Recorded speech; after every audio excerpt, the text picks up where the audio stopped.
دوستوں اگر آپ حدیث سننا پسند کرتے ہیں تو چینل کو سبسکرائب کر لیں، شکریہ۔ بسم اللہ الرحمن الرحیم۔ حضرت ابو ہریرہ رضی اللہ عنہ سے روایت ہے کہ ہم رسول اللہ صلی اللہ علیہ وسلم کے ساتھ تھے، اتنے میں ایک دھماکے کی آواز آئی۔ رسول اللہ صلی اللہ علیہ وسلم نے فرمایا، تم جانتے ہو یہ کیا ہے؟ ہم نے عرض کیا، اللہ اور اس کے رسول خوب جانتے ہیں۔ رسول اللہ صلی اللہ علیہ وسلم نے فرمایا، ایک پتھر ہے جو جہنم میں پھینکا گیا تھا 17 برس پہلے، اب اس کی تہہ میں پہنچا۔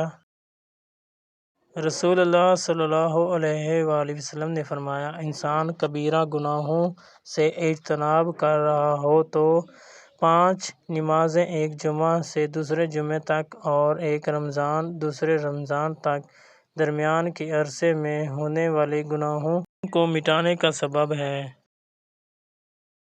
2 شخص کو دیکھ کر اللہ تعالیٰ مسکراتا ہے۔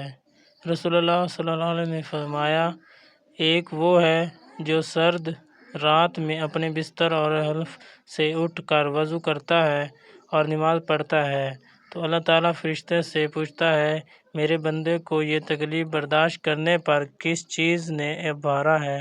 فرشتے جواب دیتے ہیں کہ تیری رحمت کا امیدوار ہے اور تیرے عذاب سے ڈرتا ہے۔ اللہ تعالیٰ فرشتوں سے فرماتا ہے، گواہ ہو جاؤ، اس کی امیدیں پوری کر دی گئی ہیں۔